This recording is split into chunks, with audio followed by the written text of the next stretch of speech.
Please comment where you are watching in the world. My name is Odessa, and I'm writing from my flat in Leeds, where I now live with my partner and our 2 cats. But back in 2015, I was newly single, just getting my bearings again after the darkest chapter of my life. Before I dive into what happened, I should clarify something. I didn't suffer because of something that happened to me. In fact, I'm haunted because of something that didn't. Let me explain. In 2009, after just 2 years of marriage, I lost my husband in a car accident. A group of drunk teenage boys had stolen a car and taken it for a joyride. They sped around a blind corner and lost control, slamming into a low wall. The exact moment my husband was walking home from the pub. He'd been out celebrating the weekend with some mates and was just in the wrong place at the wrong time. They say he died instantly. The impact was so severe it broke his body nearly in half. And as horrifying as that is to write, it was the only small comfort: he didn't suffer. I won't go into every detail of the grief process. It took years and it was brutal. For a long time, I couldn't even think about dating. I spent most nights alone, watching telly or reading, unable to imagine ever letting someone that close again. It wasn't until the summer of 2015, 6 years later, that I even considered taking that first step. And even then it was slow. I wasn't the kind of person to go clubbing or do speed dating. That whole scene felt like it belonged to another lifetime. My friends tried to set me up with coworkers and cousins and nice guys they knew, but I hated not having any say in the matter. I didn't want to be match-made. I wanted control, over the pace, the conversations, everything. That's when I found Plenty of Fish. At first, I thought the name was a bit cringe. Plenty of Fish? It sounded like a slogan from a sitcom divorcee. But once I got past that, I found the site quite useful. You could take your time. Swipe, chat, vet people properly. I liked being able to read and reread messages before replying. It felt safe. I talked to a handful of men that summer, most of them nice enough, but nothing special. And then came Luther Hale. Luther said he owned a law firm. He was from Cheshunt, just north of London, but had moved closer to Tottenham for work. He was charming, clearly intelligent, and definitely a bit quirky. He had this way of making you feel like the most interesting person in the room. And unlike some others I chatted with, he never pressured me to meet up too soon. We talked for weeks. He'd message me about his day, send little jokes, and even ask about my favorite books.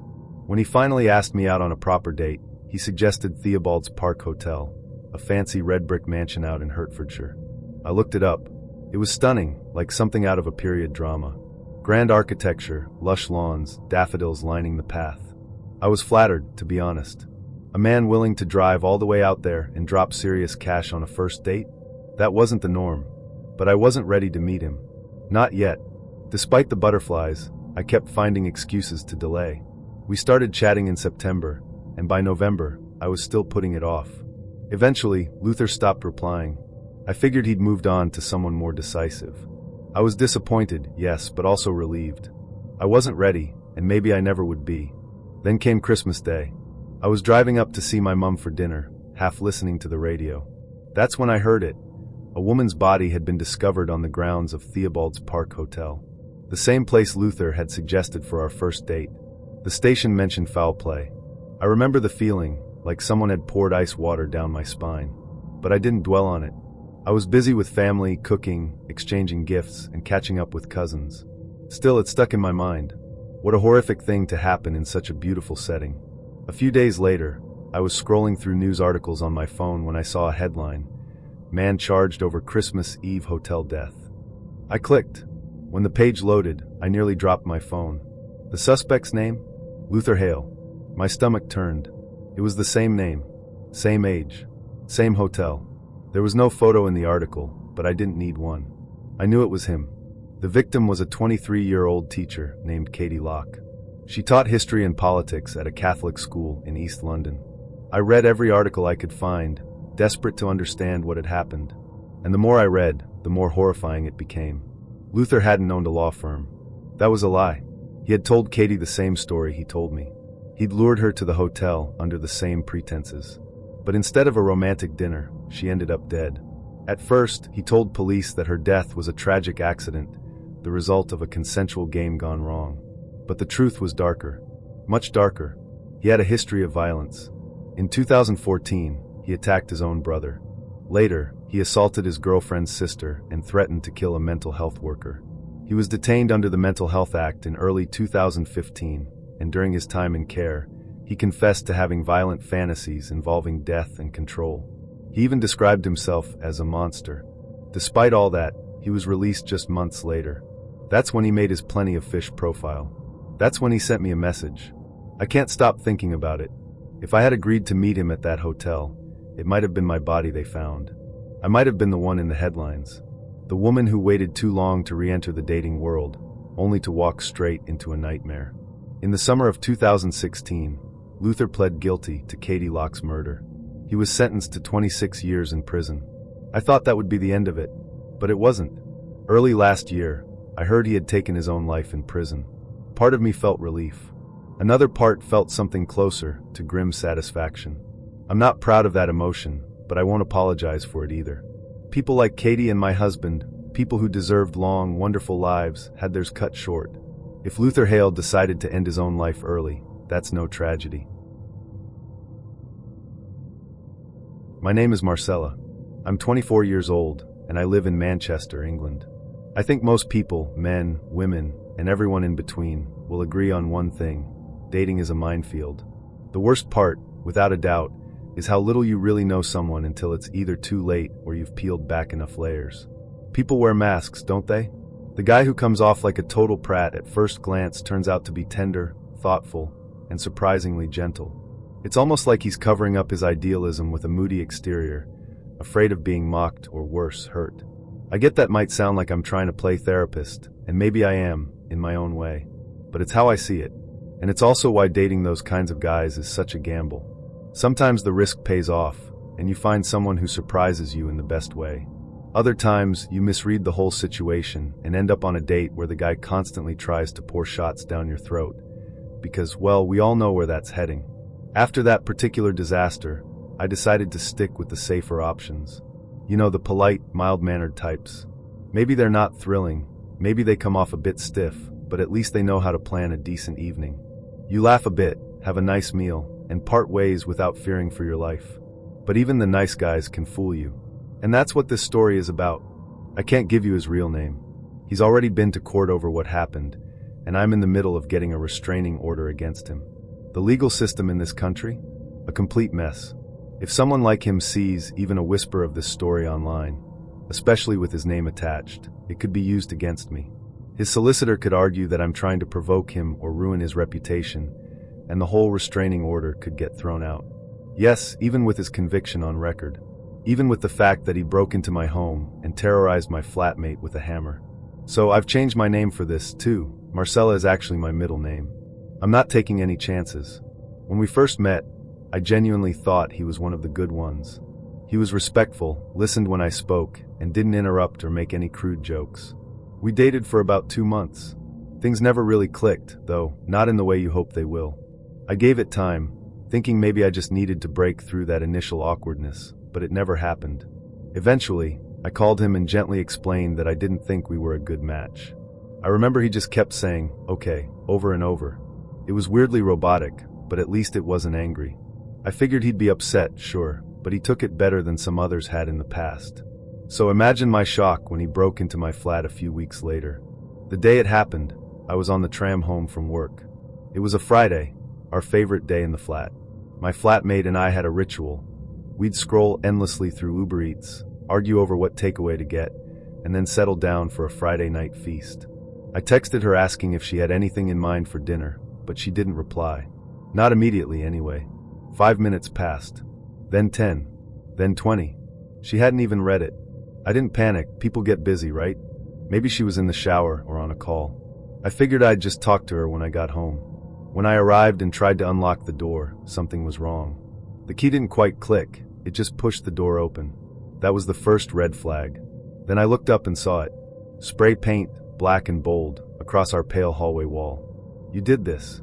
At first, I didn't connect the dots. I just stood there, staring at the words like they might rearrange themselves into something less threatening. I had no reason to suspect him. He had taken the breakup quietly, or so I thought. But then I heard crying from my flatmate's bedroom. I knocked, gently at first, then harder. She didn't open the door until she was off the phone with the police.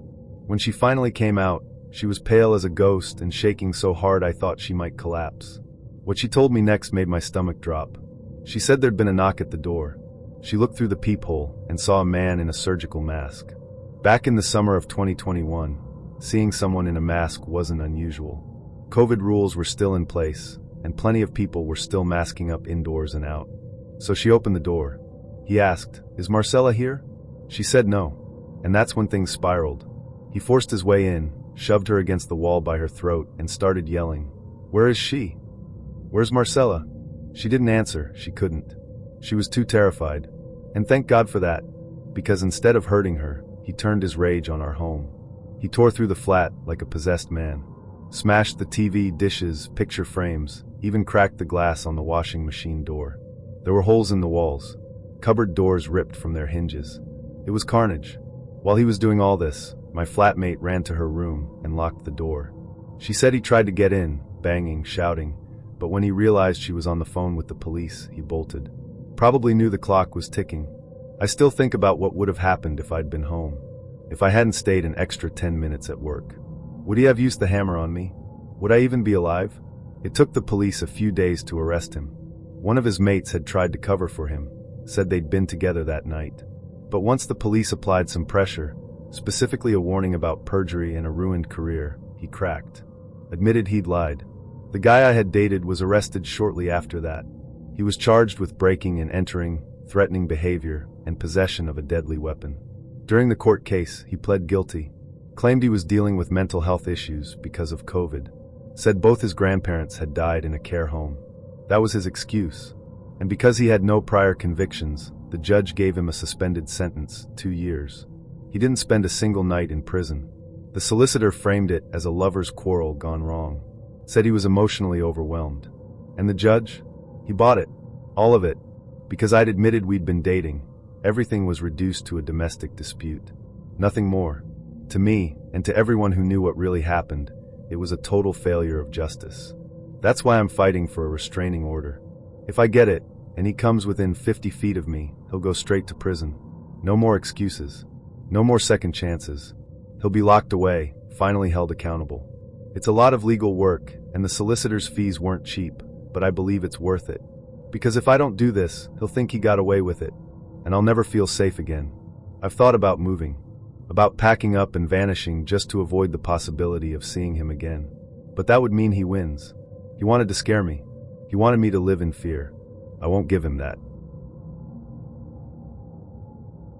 This one's a bit strange, so buckle up.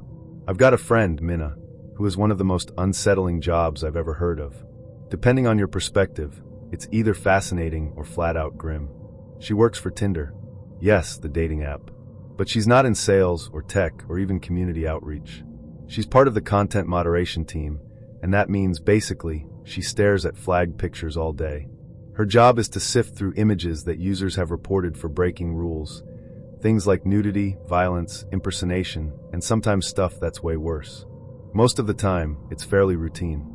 A guy's uploaded something inappropriate, someone's stolen a celebrity's photo, or some meme is just too offensive to stay up. Minna's seen it all.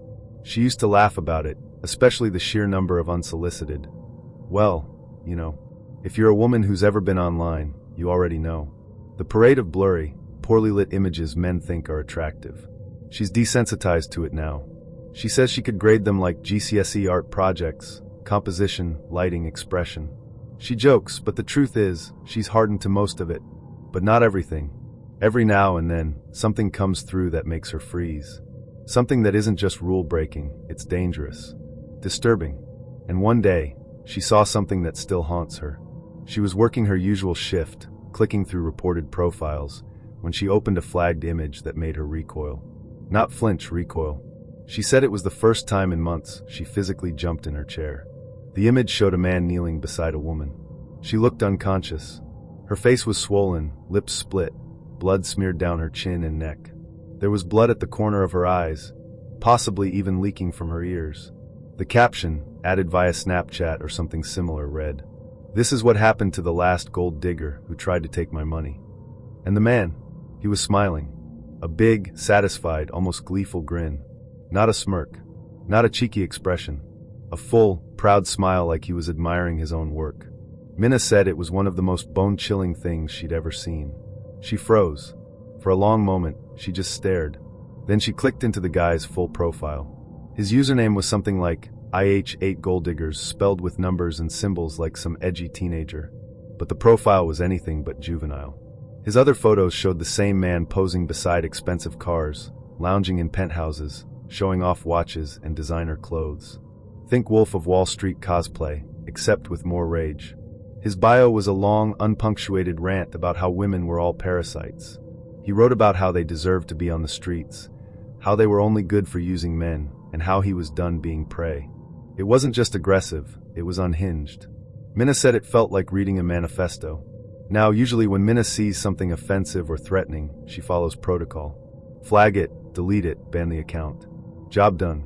But this time, this wasn't just policy breaking. This looked criminal. She did something risky. Something that technically violated company policy. She took out her phone and snapped high-res pictures of every image in the guy's profile. She needed to make sure she had copies. She said she didn't trust the internal system not to screw things up or lose the data. Once she had everything saved, she walked straight to her department head. They reviewed the images together. Her supervisor went pale. It was clear to both of them that this wasn't just some edgy attempt at dark humor or shock value. The girl in the photo looked properly injured. This wasn't makeup or Halloween staging. There was trauma in her face. Bruising. Swelling. Blood from places that don't bleed unless something is seriously wrong. They contacted the police. Tinder, like many tech companies, has a liaison protocol for law enforcement.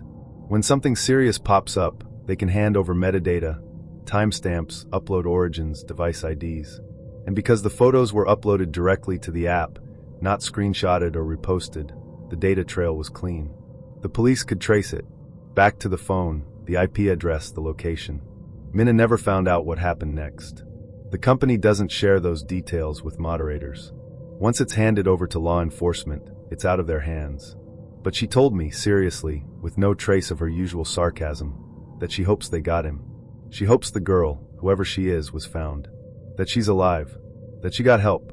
She also said something else. That after seeing that image, she started locking her windows at night. She lives on the 3rd floor. Before that, I used to tease her about her job. I'd say she was the Tinder police, or ask her if she needed therapy after reviewing 100 unsolicited appendage photos a day. But after she told me this story, I stopped joking. Because what she does, it's not just content moderation. Sometimes, it's the only line between someone's safety and a psychopath hiding in plain sight. That man had built an entire online persona around wealth and entitlement. He wanted the world to see him as powerful, dominant, untouchable. And at some point, he decided to show off what he thought was justice. That image wasn't a warning, it was a trophy. This one's a bit strange, so buckle up. I've got a friend, Minna, who is one of the most unsettling jobs I've ever heard of. Depending on your perspective, it's either fascinating or flat-out grim. She works for Tinder. Yes, the dating app. But she's not in sales or tech or even community outreach. She's part of the content moderation team, and that means basically she stares at flagged pictures all day. Her job is to sift through images that users have reported for breaking rules. Things like nudity, violence, impersonation, and sometimes stuff that's way worse. Most of the time, it's fairly routine. A guy's uploaded something inappropriate, someone's stolen a celebrity's photo, or some meme is just too offensive to stay up. Minna's seen it all. She used to laugh about it, especially the sheer number of unsolicited. Well, you know, if you're a woman who's ever been online, you already know. The parade of blurry, poorly lit images men think are attractive. She's desensitized to it now. She says she could grade them like GCSE art projects, composition, lighting, expression. She jokes, but the truth is, she's hardened to most of it. But not everything. Every now and then, something comes through that makes her freeze. Something that isn't just rule-breaking, it's dangerous. Disturbing. And one day, she saw something that still haunts her. She was working her usual shift, clicking through reported profiles, when she opened a flagged image that made her recoil. Not flinch, recoil. She said it was the first time in months she physically jumped in her chair. The image showed a man kneeling beside a woman. She looked unconscious. Her face was swollen, lips split, blood smeared down her chin and neck. There was blood at the corner of her eyes, possibly even leaking from her ears. The caption, added via Snapchat or something similar, read, "This is what happened to the last gold digger who tried to take my money." And the man, he was smiling. A big, satisfied, almost gleeful grin. Not a smirk. Not a cheeky expression. A full, proud smile like he was admiring his own work. Minna said it was one of the most bone-chilling things she'd ever seen.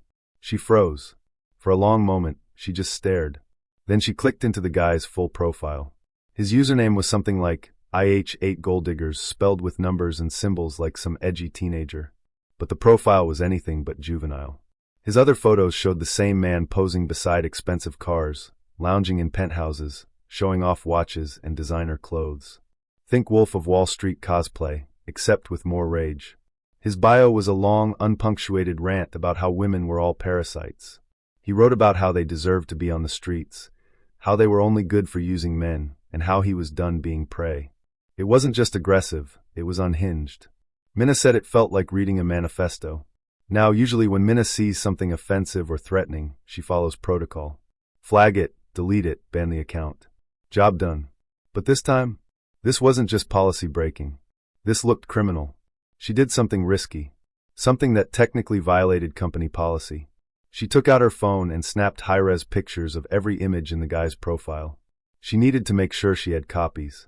She said she didn't trust the internal system not to screw things up or lose the data. Once she had everything saved, she walked straight to her department head. They reviewed the images together. Her supervisor went pale. It was clear to both of them that this wasn't just some edgy attempt at dark humor or shock value. The girl in the photo looked properly injured. This wasn't makeup or Halloween staging. There was trauma in her face. Bruising. Swelling. Blood from places that don't bleed unless something is seriously wrong. They contacted the police. Tinder, like many tech companies, has a liaison protocol for law enforcement. When something serious pops up, they can hand over metadata, timestamps, upload origins, device IDs. And because the photos were uploaded directly to the app, not screenshotted or reposted, the data trail was clean. The police could trace it. Back to the phone, the IP address, the location. Minna never found out what happened next. The company doesn't share those details with moderators. Once it's handed over to law enforcement, it's out of their hands. But she told me, seriously, with no trace of her usual sarcasm, that she hopes they got him. She hopes the girl, whoever she is, was found. That she's alive. That she got help. She also said something else. That after seeing that image, she started locking her windows at night. She lives on the 3rd floor. Before that, I used to tease her about her job.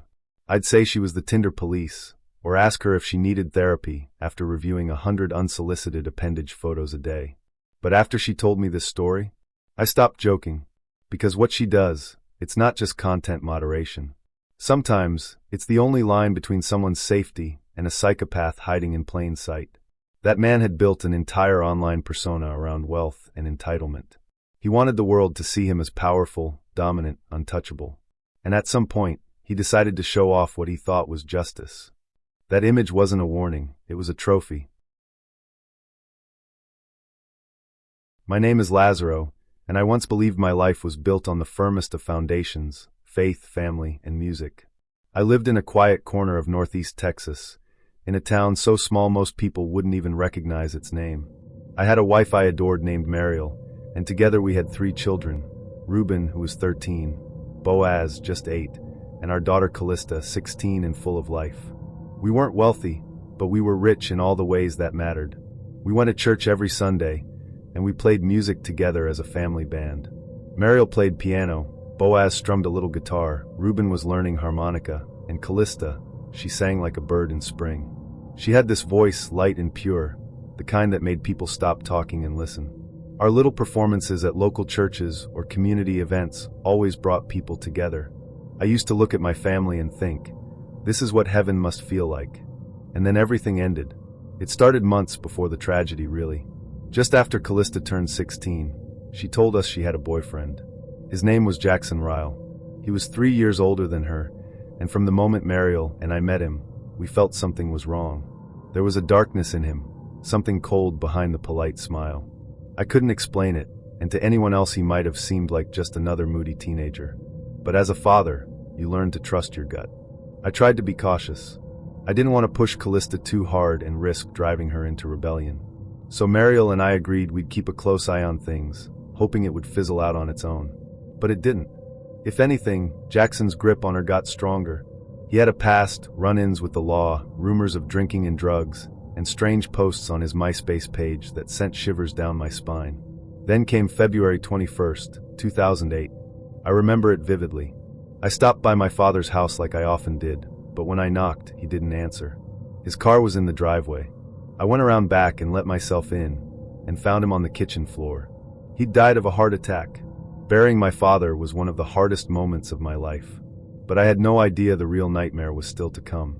A few days after the funeral, I came across Jackson's profile online. There were references to underage drinking, disturbing language, talk about running away and starting over.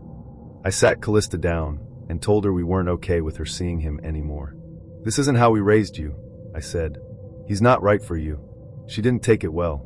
Slammed doors, harsh words. But I still didn't think she'd do anything drastic. Then came the night of February 29th. I was asleep in bed beside Mariel. The house was dark and still. I remember hearing a creak outside our bedroom door, nothing unusual at first. I assumed it was one of the boys using the bathroom. Then I heard whispers, 2 male voices. My heart sank. Something was wrong. Before I could react, the door burst open. 2 men rushed in. They were shouting, and then came the blasts, gunshots. I felt the first bullet tear into me, then another, and another. My body went numb on one side. I tried to move, but my limbs wouldn't respond. Mariel screamed. They turned on her, and one of them, Jackson, I later learned, stabbed her with a sword. A sword, like something out of a nightmare. He drove it into her neck, nearly severing her head. I will never forget that sound. I couldn't speak. Blood pooled in my mouth. I was certain I was going to die. Then I heard it, Ruben's voice, crying out from the hallway. "No, Jackson. No. Why are you doing this?" My heart shattered. I tried to get up, to crawl, to fight, but I couldn't move. I heard more gunshots. Then silence. I later found out Ruben had been shot in the face. Boaz, my sweet little boy, was stabbed to death while hiding in a closet. They murdered my sons. Then they set our home on fire. I don't know how I survived. I managed to crawl through the smoke, out our bedroom window. It took me nearly 2 hours to drag myself 300 yards to our neighbor's house. 2 hours, bleeding out, barely able to breathe. When I finally reached Tommy's porch, he opened the door and gasped. I still remember what he said to the 911 dispatcher when they asked where I was bleeding from. "Where isn't he bleeding from?" They airlifted me to East Texas Medical Center in Tyler. I was put in critical care. Doctors later told me I'd been shot 11 times. I had holes in my stomach, my back, my leg. Somehow, by the grace of God, I lived. From my hospital bed, I gave a statement. I told the police everything I remembered. Within days, they tracked down Jackson Ryle and his accomplice, Deacon Maris. They were hiding out in a trailer with Callista. At first, they thought she was a victim too, maybe kidnapped. But that illusion didn't last. Deacon broke first. He told detectives that he'd been promised $2,300 for his part in the murders. And who had promised him the money? My daughter. Jackson said the same thing. He even had text messages from Callista, encouraging them, laying out the plan. She had waited in the car that night, let them into our home, and she knew what they were going to do. She knew. I was shattered. I'd lost my entire family in one night. And now I had to face the truth. My daughter had helped destroy it. After the funerals, I stayed with my sister for a while. I had nothing left. Everything I owned was in a cardboard box. My home was a pile of ash. My sons were gone. My wife was gone. My daughter was in jail. I was broken. One day, I went back to the property. I wanted to say goodbye. I planned to take my own life. I prayed, begged God for an answer. And then, as I stood among the ruins, I saw it, a burned scrap of paper. I picked it up. It was a page from a novel called Blind Sight by Jim Pence. The edges were charred, but the words in the center were clear. It read, "I couldn't understand why you would take my family and leave me behind to struggle on without them. I may never totally understand that part of it, but I do know that you are sovereign. You are in control." I fell to my knees and wept. That moment saved me. I later learned that Jim Pence had been my kid's karate instructor. He'd given Mariel that book years before. That page, surviving the fire, finding its way to me, that was no accident. That was a message. I chose to live. and then I chose to forgive. I know people don't understand it. They ask how I could ever forgive Callista, or the boys who helped her. But that's what my faith demands. Forgiveness isn't saying what they did was okay. It means I won't let hate destroy what little I have left. I even wrote to the court, begging them not to seek the death penalty for Jackson and Deacon. I wanted them to have a chance to repent, to feel remorse, maybe even change. I don't know if they will, but I had to try. Eventually, they were sentenced to life without parole. Callista, despite my protest, pled guilty too. She got 2 life sentences plus 25 years. She won't be eligible for parole until she's in her 50s. I've since remarried. I have a new family now, 2 stepchildren. I've left behind my old job and now travel the country, speaking at schools and churches. I talk about choices, about forgiveness, about the darkness that can creep into the hearts of young people when no one's looking. I receive letters every week, some from people grieving, others from teens on the edge. And if my story helps even one of them make a different choice, then maybe all this pain wasn't for nothing. About 2 years ago, maybe a bit more, I ended a long-term relationship that had consumed most of my 20s. I was never the bold type when it came to love. Asking someone out gave me this strange, paralyzing anxiety, like my throat would close up before I could get the words out. I don't know if it was the fear of rejection or just the fear of being laughed at by my friends, but dating had always been a struggle for me. Back when I met my ex, Tinder was just becoming a thing. I'd never used it then, but now, single and curious, I figured I'd give it a try.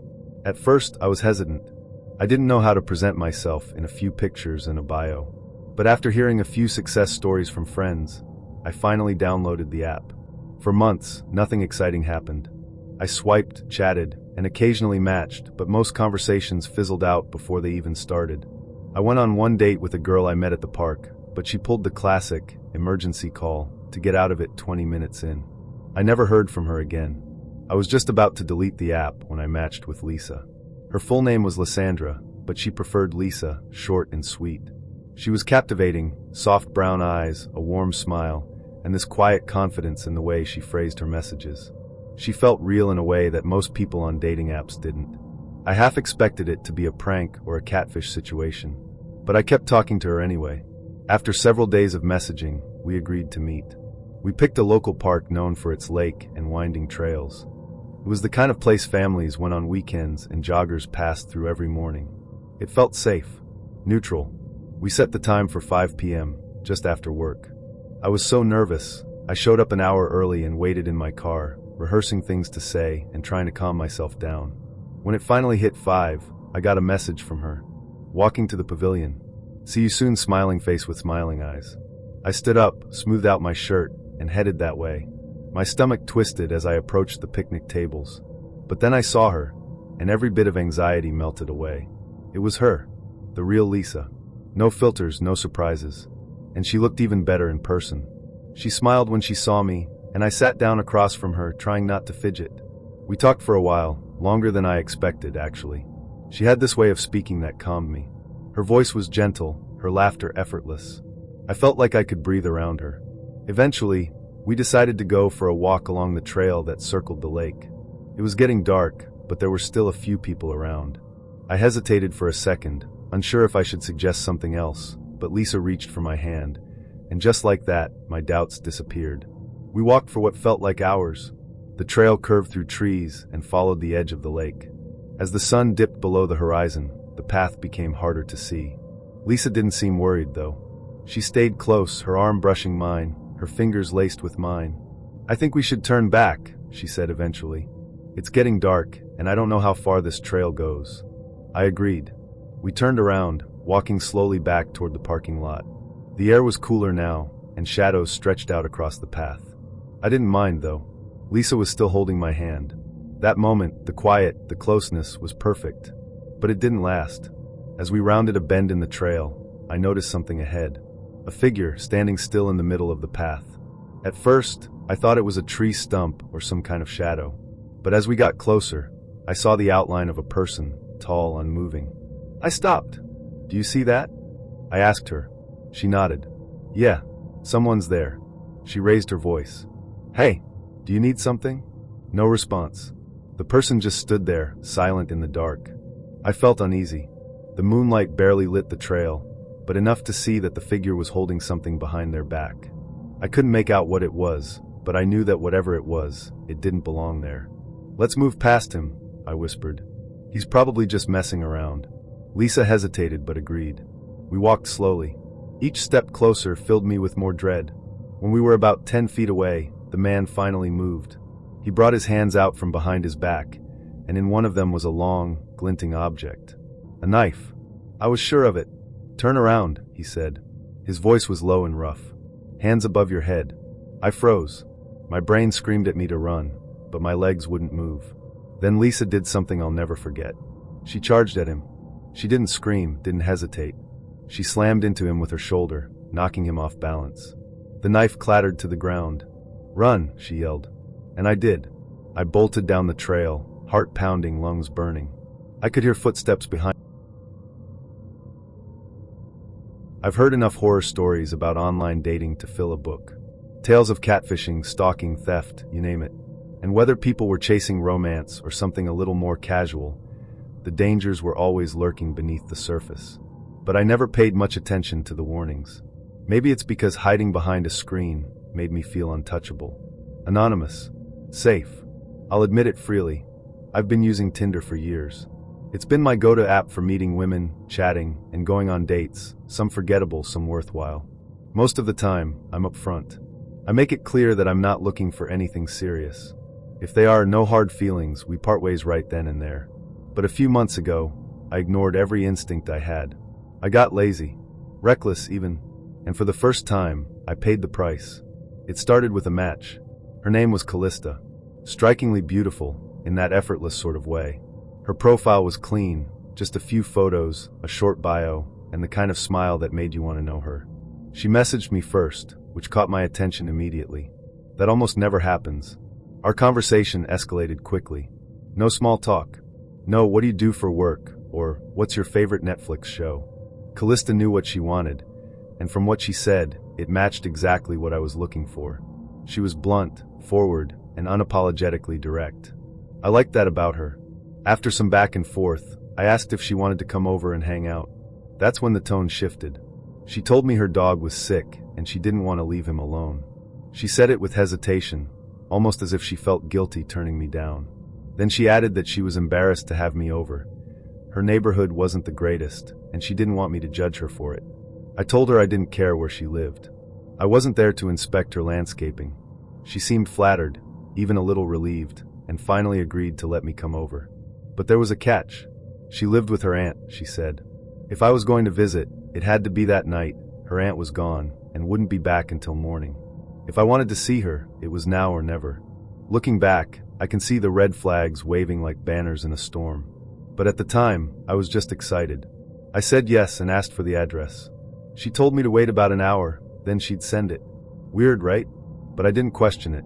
Not then. An hour passed. I shot her a message. No response. Another 10 minutes went by. I followed up. Still nothing. Then, finally, she sent the address with a message. "Message me when you get here. The door's being stupid. It's easier if I come out and get you." I punched the address into my phone and made the 20-minute drive across town. She hadn't been exaggerating about the neighborhood. The streets were cracked and covered in trash. Houses were in various stages of decay, some boarded up, others barely standing. Only one streetlight worked, casting a pale yellow glow that didn't reach the shadows. I parked on the side of the road and sent her a message. "Hey, I'm here." While I waited, I looked around. None of the houses had lights on, not even porch lights. Most looked abandoned. I realized, too late, that I couldn't even see house numbers. Then a message popped up.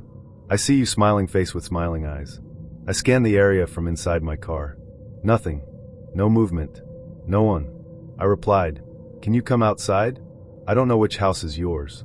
A moment later, a figure appeared in the doorway of a house across the street. I couldn't make out their face, but they were waving. I messaged her again. "Is that you in the black hoodie?" She didn't respond to the question, but almost instantly I got another message. "Yeah, it's cold in here. Hopefully I'll be warmer soon, winking face." I turned off the engine and stepped out of the car. The figure was gone. I crossed the street cautiously, walking toward the house. My heart was pounding, but I tried to stay calm. Then, two men stepped out from the side of the house. I barely had time to raise my hands before something slammed into my ribs. A bat, maybe. I hit the ground hard. The second guy started kicking me, over and over. I tried to curl up, to protect my head, but I was overwhelmed. And then the figure from the doorway came running out.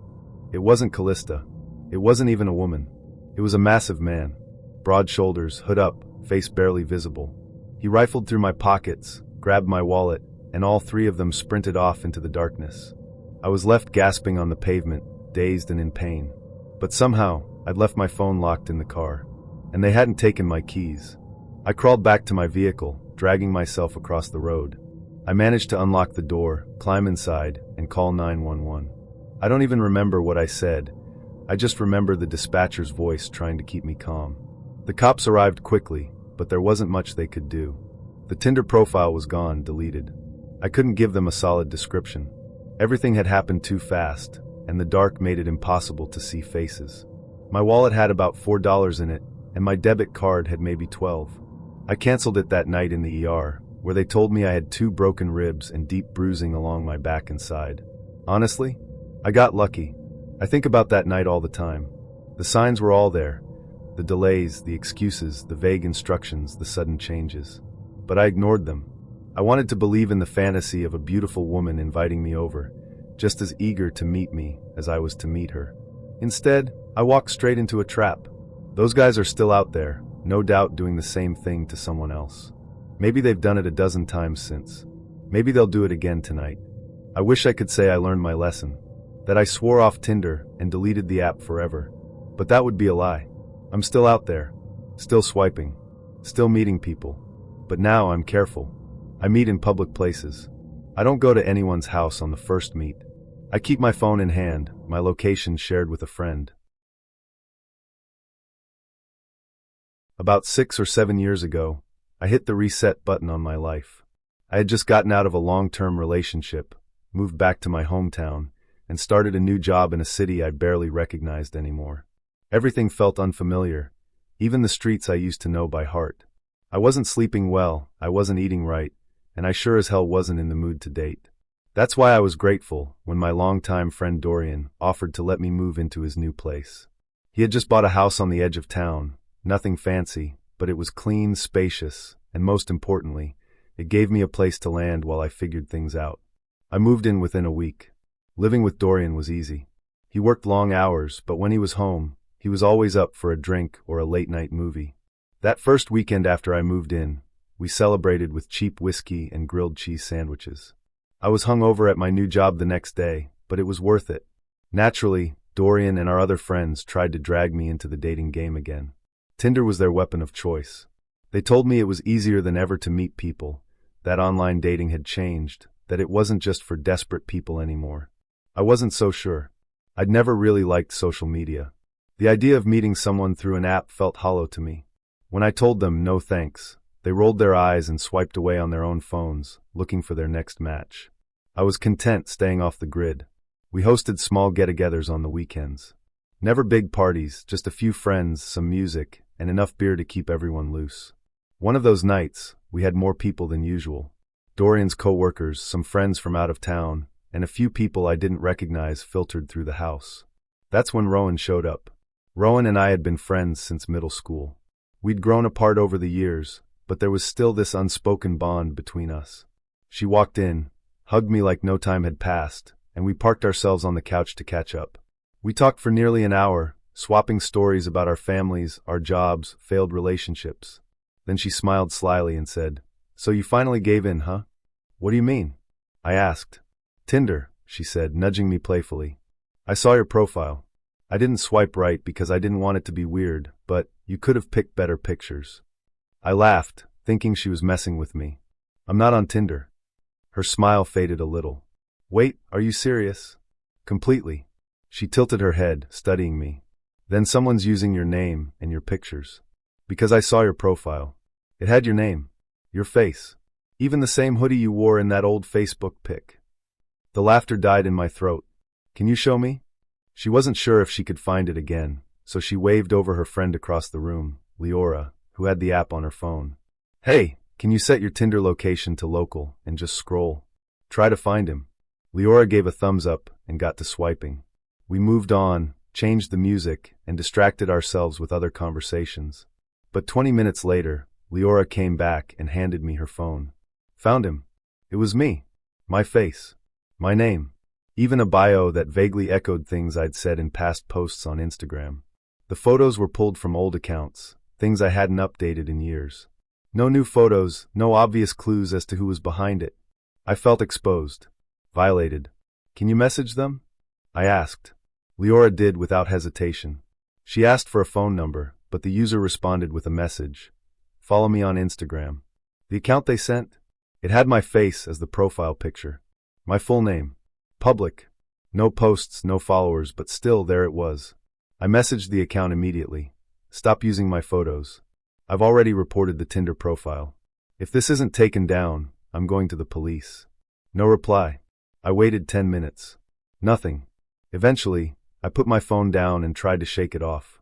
I signed up for beer pong with Rowan, and the rest of the night unfolded without incident.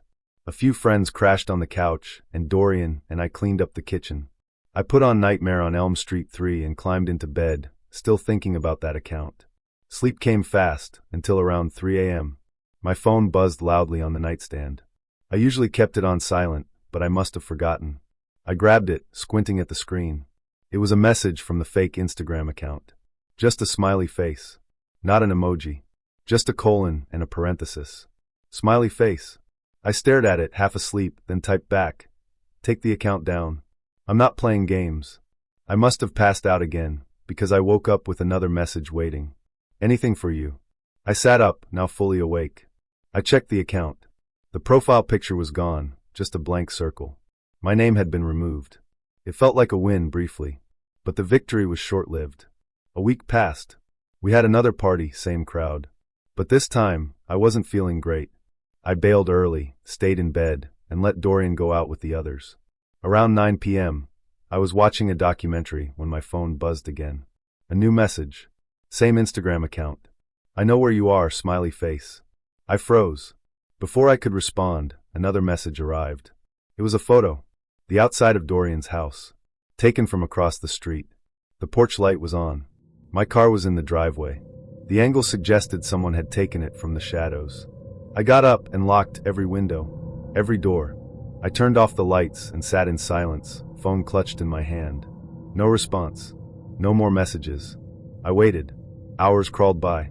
Then, at 2:47 a.m., another message. I know where you sleep, smiley face. The blood drained from my face. A minute later, another photo. A window. It was hard to tell which one. Dark, slightly blurred, but clearly part of our house. The caption below it said nothing. I grabbed the baseball bat from under my bed and crept downstairs. I flung open the back door and shouted into the night. If you come near this house again, our dog will tear you apart. Cops are already on the way. We didn't have a dog, but I hoped the lie would scare them. 15 minutes later, the front door opened, and I nearly swung the bat out of reflex. It was Dorian. What the hell are you doing? He asked. I told him everything. We debated calling the cops, but without a name, a face, or a specific threat, it felt pointless. Instead, we blocked the account and tried to move on. And for a while, nothing happened. No new messages. No strange photos. Friends stopped reporting fake profiles. It all faded into the background, until 6 months later. I re-downloaded Tinder. Call me stupid. I just wanted to feel normal again. I figured lightning wouldn't strike twice. But that's a story for another time. My job isn't exactly conducive to long-term relationships. I travel a lot, different cities, sometimes different countries. I've seen more landmarks and airports than I can count. While I love what I do, the constant movement makes it almost impossible to settle down. So I bounce around.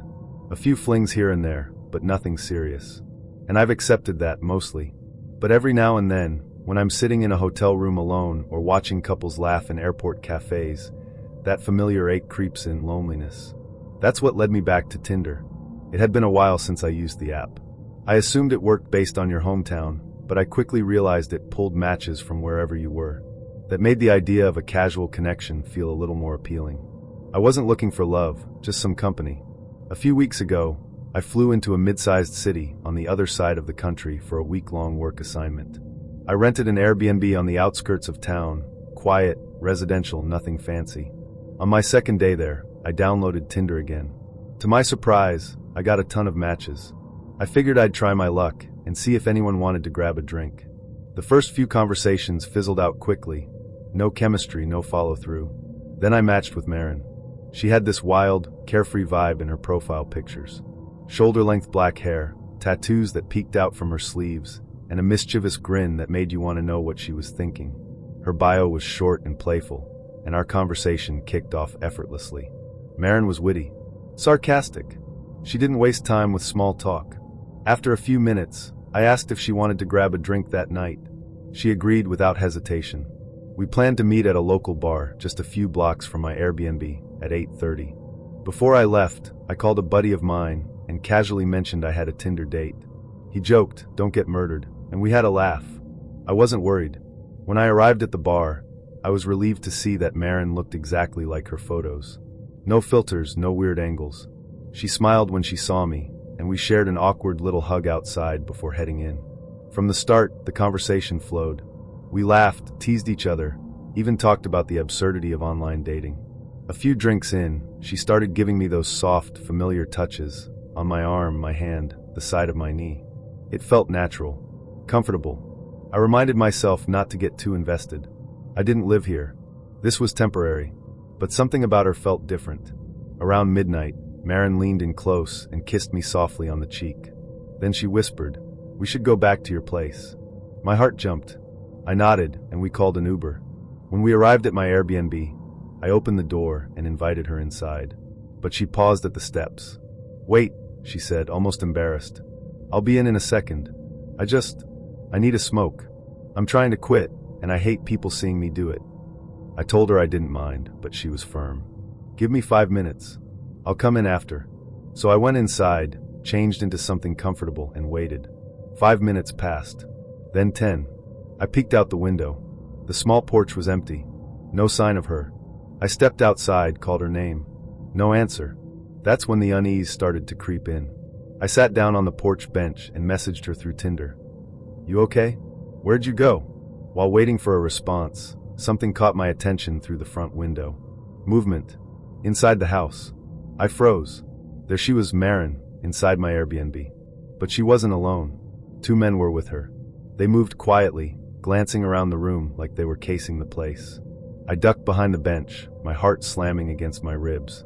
I watched her whisper something to one of the men. He nodded and disappeared down the hallway. Another message popped up on my phone. "Hey, where'd you go? I'm inside and can't find you."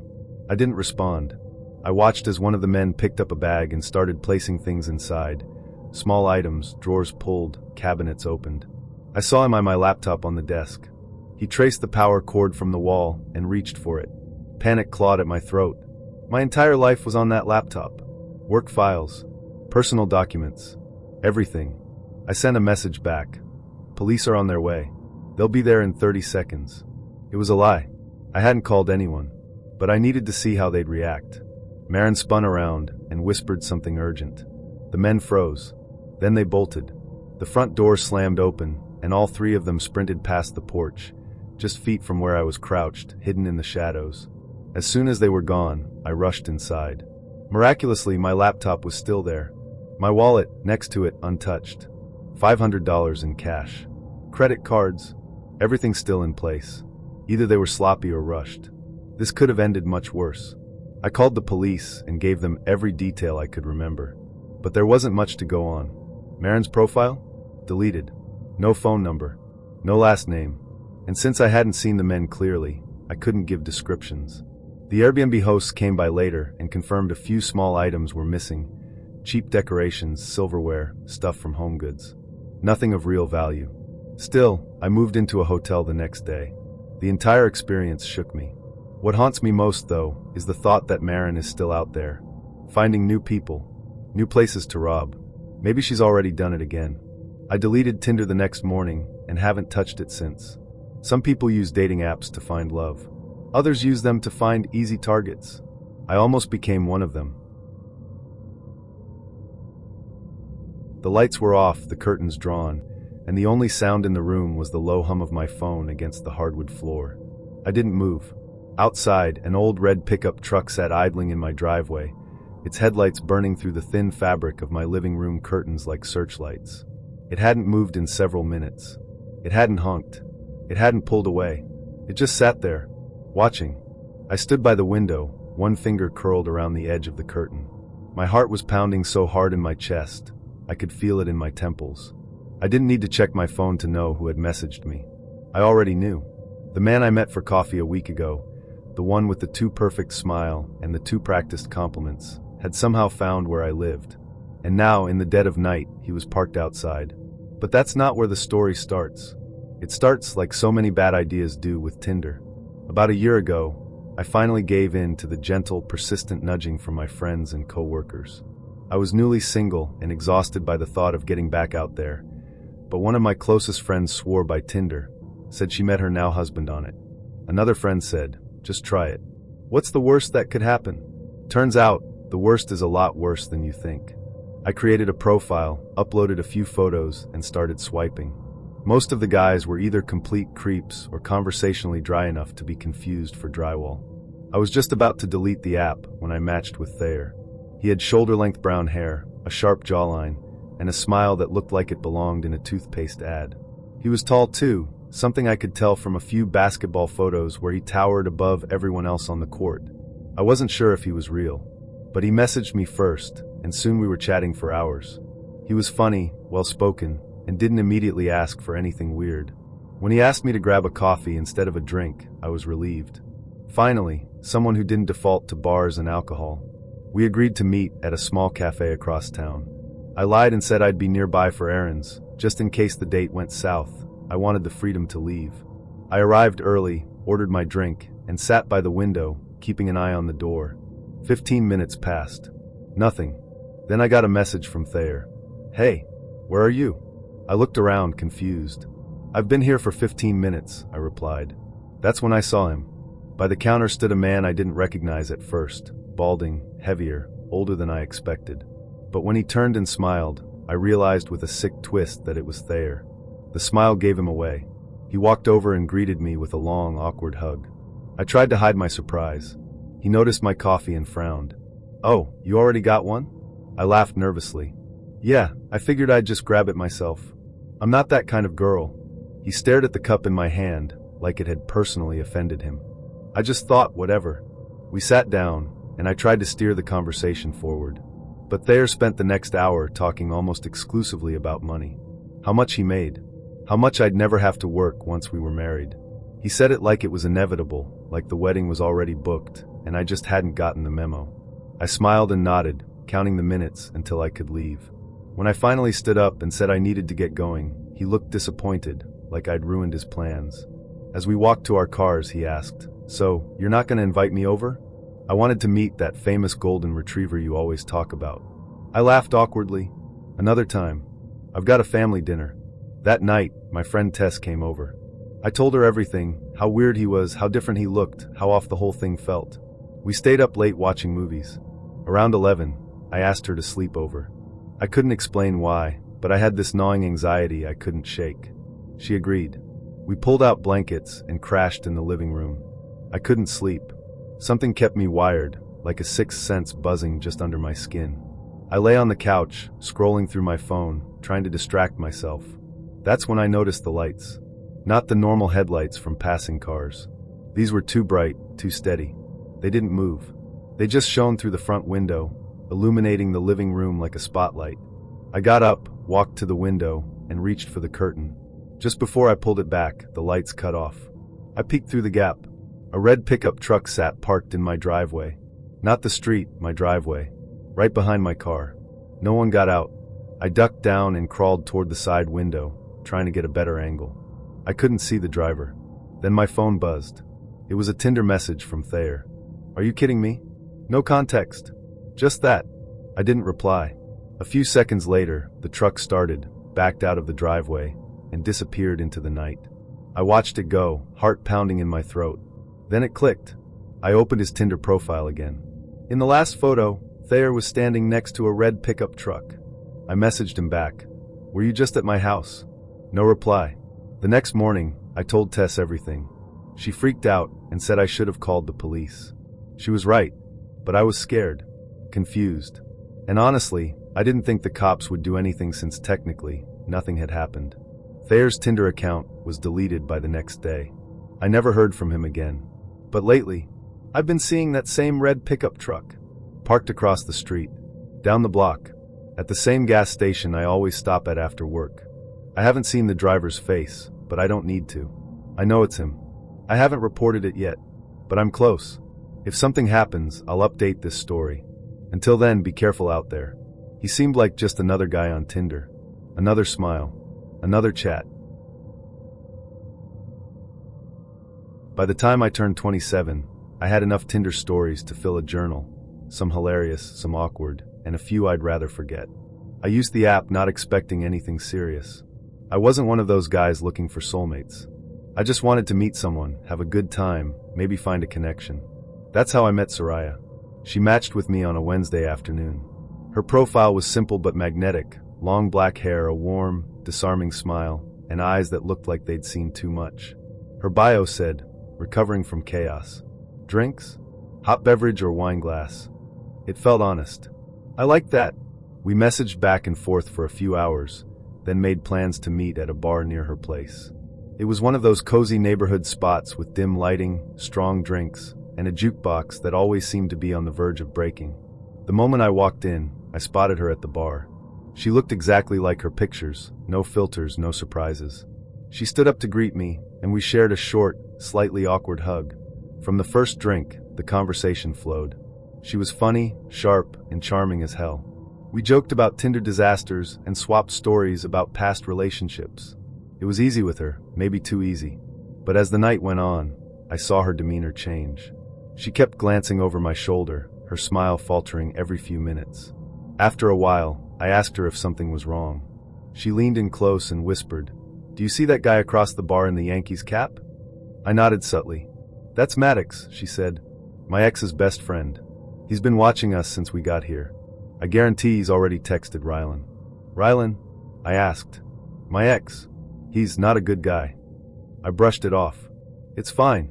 I've dealt with crazy exes before." She gave me a half smile, but her eyes still darted nervously. "Can we leave?" I didn't hesitate. As we walked toward the door, Maddox stepped in front of her. He didn't acknowledge me, just looked straight at Soraya. "Can't say hi." "Leaving already?" he said with a smug grin. "Come on, just one drink." "No thanks," she replied firmly. He kept pushing. "One drink for old time's sake?" I stepped between them and extended a hand. "Hey, He laughed in my face and walked away. We left. Back at my place, the tension faded. We ended up playing Mario Party on my Switch, drinking cheap rum, and passing out together on the couch. That night, nothing happened. Nothing physical, anyway. But I felt closer to her than I had with anyone in a long time. Over the next few weeks, we went on more dates. Beaches, parks, late-night diners. She started spending the night at my place regularly. She said she had too many roommates and wanted privacy. I didn't mind. I was falling for her. But I should have known something was off.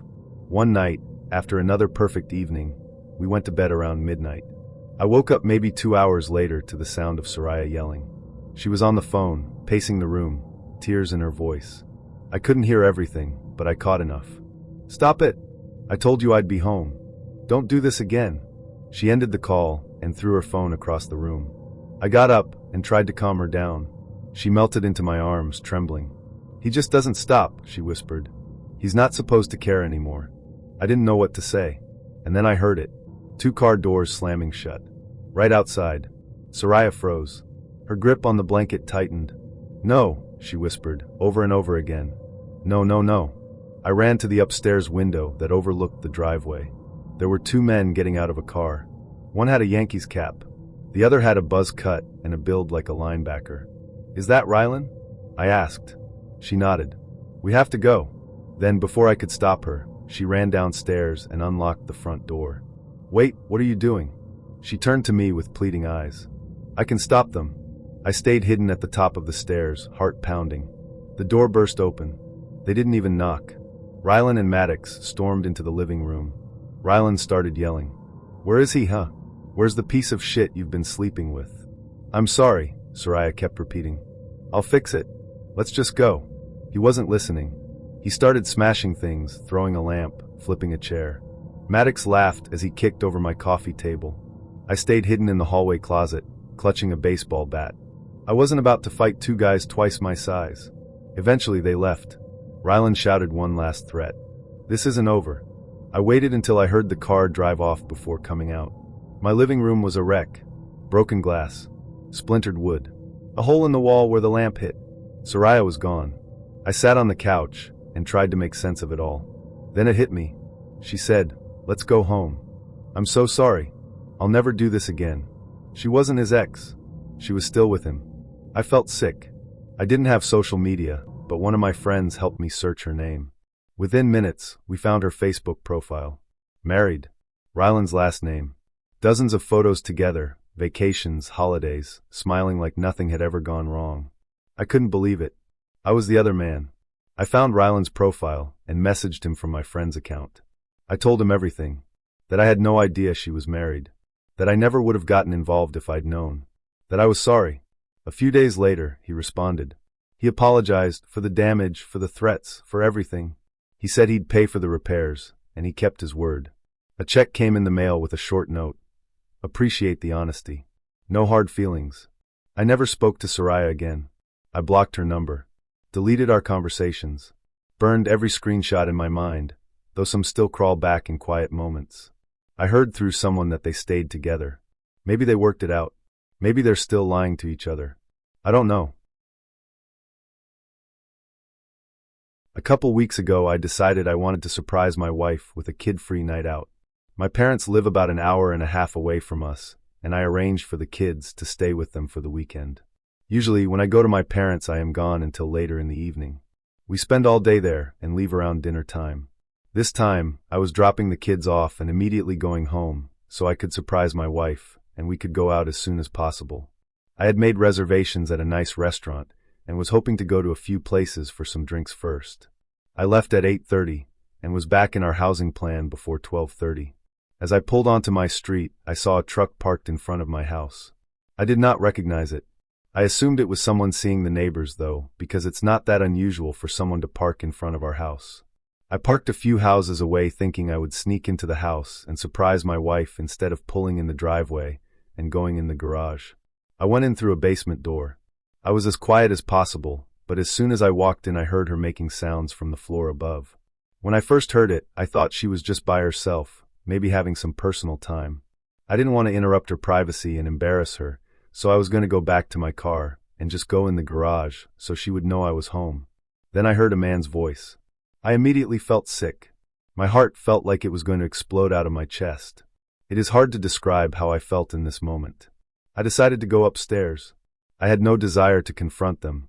I just wanted to see what was going on. I moved slowly and quietly and went up the stairs. The door was halfway open. The kitchen was empty, but I could tell they were in the living room. It was obvious what was going on at this point by the sounds. There was no way for me to look in the living room without them seeing me. I pulled out my phone and opened my camera app. I put my phone just around the corner of a wall. This part is so hard to write. I could see my wife with a man I didn't recognize. I won't go into detail on what they were doing, but I think you can figure it out. I started recording it. I was thinking that I needed a record of it for whatever I decided to do in the future. I just stood there in my kitchen, watching this all unfold on my phone screen. I felt like I could just scream at any moment, but for some reason I just froze completely. This went on for several minutes. She finally jumped off of him and made a comment about going to the bedroom, and they went upstairs. She even made a comment about how much time they had left. I walked into the living room and found the guy's pants. I took his wallet out and took pictures of his driver's license. I know his name and his address now. I've never met him. I have no idea how my wife knows him. I left the house the same way I entered. I went back to my car and cried like the pathetic man I am. I decided to watch the video to make sure it recorded. I watched it all. I'll spare the details, but I sat in my car for at least half an hour. I couldn't drive to my parents and get the kids as I would have to explain why. I decided that I would pull in the driveway, open the garage, and just pretend like I was there to surprise her. I took my time getting into the house. I made a lot of noise. When I saw her, she was very flustered, asking me why I was home, etc. She was in a robe and said she was just getting ready for a bath. I told her about my plans, and she seemed excited. She poured us both a glass of wine and said we should pre-game before getting ready. I don't think I talked much, really. She took me into the living room. I'm not proud of what I let happen. I could faintly see the guy sneaking downstairs and going to the basement stairs, but I didn't say or do anything. I just let my wife continue doing what she was doing to me. Since that day, I have watched the video of her repeatedly. I can't bring myself to make any decisions on what I should do next.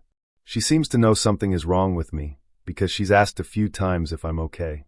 I feel worthless, and every time I hit a low point, I watch that video again. I feel like I've watched it at least 10 times a day since I caught them. 10-day later update for you.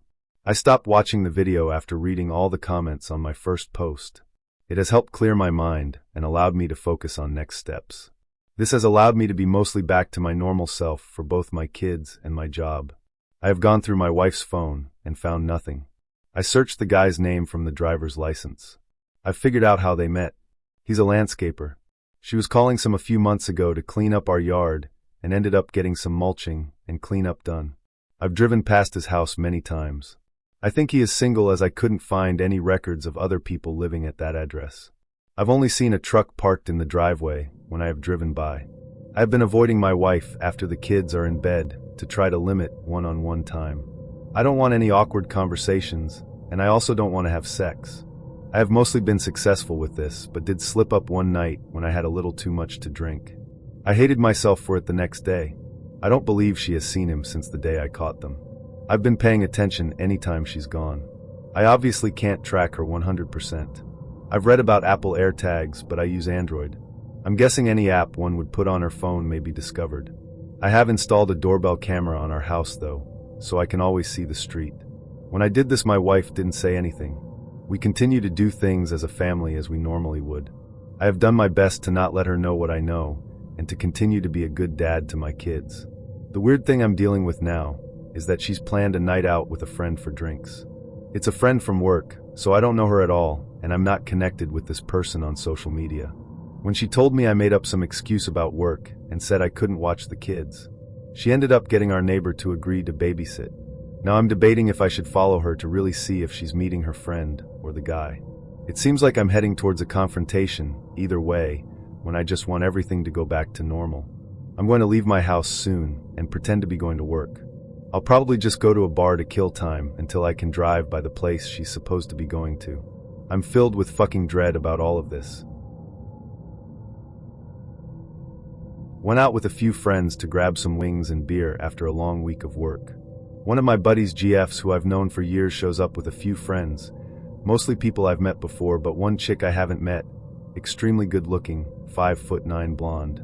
Honestly, thought she would probably be a ditz by looking at her, but she wasn't at all.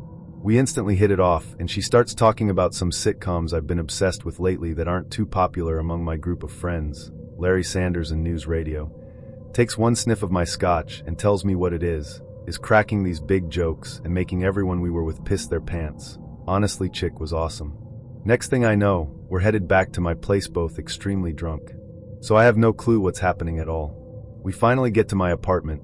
She dashes for my kitchen, and next thing I know, she's cranking out omelets. Then all of a sudden, she sees my comp and throws on some stand-up, which was beyond hysterical. So I'm just thinking, holy ____, this chick is amazing.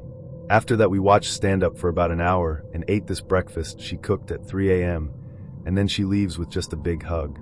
Next day, I wake up with the hangover from hell, the type of hangover that as soon as you open your eyes you know you're screwed. Stumble into my shower, and in the haze of the water over my head I keep hearing my phone go off. Don't think anything of it. Next thing I know, my apartment buzzer goes off. Still don't think anything of it. Then both keep going off. I decide to check my apartment buzzer first. I hear a female voice. Why aren't you picking up my calls? I ask, who is it? It's the chick from last night. I then look at my phone and see 17 missed calls from a number I don't know. I call it back, it's her. I buzz her in and she comes upstairs, and I'm assuming she just left something here. But she said, you said you were free today, thought we could hang out. I'm thinking to myself, did I? So I just go along with it. We talk for a while about a bunch of random stuff, then watch some TV. I then tell her I have a bunch of errands to do, and I think I want to take a nap, assuming she'd leave. She said, "Oh cool, I'll come with you," so literally came with me to get a haircut, pick up my dry cleaning, go food shopping. And throughout all of this she's borderline silent, completely different than the night before. We then finally get back to my place, and then she says she's tired and going to take a nap. I'm assuming she'd leave, but nope, she crashes on my couch. I then decide to take a nap and try and process all of this. I wake up and she's staring at me. I realize it's been almost a 3-hour nap. She says to me, "You're beautiful when you sleep." I start nervously laughing, and then get up and head to my bathroom to throw some water on my face. I go back to my living room and she's made mac and cheese with cold cuts in it. Literally my favorite meal. I didn't remember telling her this, and I asked her how she knew. She called my best friend, who she knows, and asked. I'm thinking, okay, this is creepy, but kinda awesome. She finally leaves after another movie, with just a peck on the cheek. Next AM, I hear my door open. I immediately think it's a break and enter, as the only people who have my keys are my parents, and I grab my lacrosse stick under my bed and wait in my bedroom. I peek out from a crack in my door to look. It's her. I walk out and ask her how she got in. She explained to me she grabbed my keys and had a copy made down the block when I was napping yesterday. So I didn't have to do it for her. I then see she has a huge suitcase next to her, and she unzips and starts unpacking. Well, if we're going out, I'm leaving some stuff here. I say, whoa, I think we're taking this a little too quick. She immediately bursts into tears and starts screaming at me. I am perfect for you, over and over again, packs up, and then runs out of my apartment slamming doors. I have no clue what's going on or where my keys are. I try to block the whole weekend out of my head, and then the next day I wake up to go to work. She's outside of my apartment at 6:30 a.m. waiting for me. I'm freaked out and try and talk to her. She barely says a word besides, "I'm sorry." We walk to the end of my block, and then she jumps in a cab without a word. Didn't hear from her at all Monday. I give a mutual friend a call and tell her what happened over the weekend, and she was shocked and said this chick isn't like this at all. Tuesday rolls around. I have 5 missed calls at work from a number I didn't know. It's her calling from her work line. Kept leaving messages to call her back. Finally call her back, and she's just breathing on the other line. Really freaked out by this and say, maybe it's best we don't talk to each other anymore. I then hear her cry and she hangs up. I'm thinking, okay, this is finally done with. I go to a friend's birthday that Friday. She's there. My best friend comes up to me and said, "Hey, I didn't know you were going out with _______." Well, that was news to me. I had no idea either. Asked him how/why did he hear this. Pointed right at the chick, and she was there, and she waved at me and winked. He said she was telling everyone that night she thinks you're gonna get married to each other. I'm beyond freaked out. I tell my buddy everything that happened, and we both decided to leave and told my friend whose birthday it was we'll take him out for drinks another day. I go home that night. She's sitting on my couch. She immediately yells at me, "Why did you tell people we weren't going out?" I ask her to leave and pull out my phone and told her I was going to text the cops. She cries and then leaves without saying a word. Immediately called our mutual friend and told her what happened, and she's freaked out for me. She calls the insane chick's parents. Finds out this happened one other time in college. She had a stalking problem with a guy. Said her parents know she still calls him from time to time. Next day I changed my locks. Haven't heard from her in about 2 weeks now. Scared she'll pop up out of nowhere again.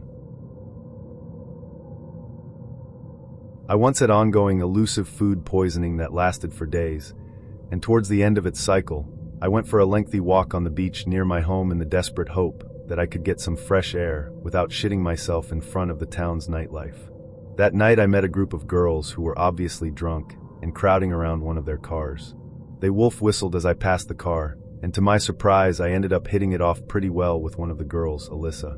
We exchanged numbers, and I went home proud of my achievement. That night I started getting a flourish of random texts from her, telling me how hot I looked and that I seemed to be boyfriend material. I told her that I was interested too, and that we'd have to meet up again soon. This was back in the day that I was a poor studying uni student, Australia, so I arranged to meet her the following weekend after I'd knocked over my study commitments.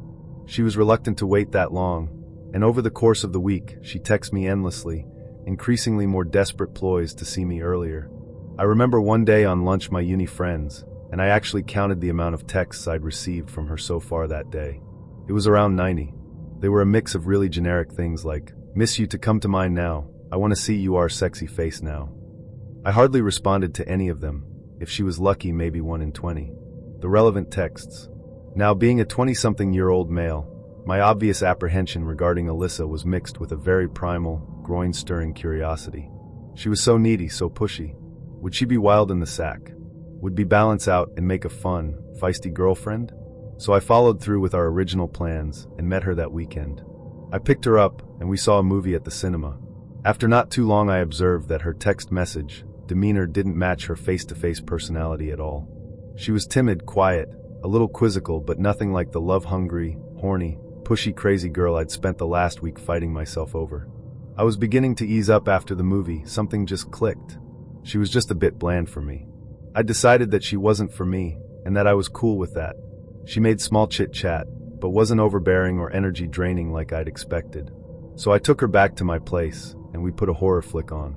Nothing happened throughout the whole movie. No hand touching, no kissing, no moving closer or bed wrestling. I had decided that I must have been somehow thrown in the friend zone. So I took her back to her place. We were in idle out the front of her house, at maybe 11:30 p.m., and I told her it was fun hanging out, and that we might do it again sometime. I considered the date a failure, and was keen to just get out of there. She opens the door to leave, and suddenly turns around and lunges onto me, practically eating my face, sucking my lips and feeling me up through my jeans. I stopped her after a little while. Obviously I was prepared to give it a shot, but it just felt weird. She was noticeably hurt, and slammed the door, and I drove away.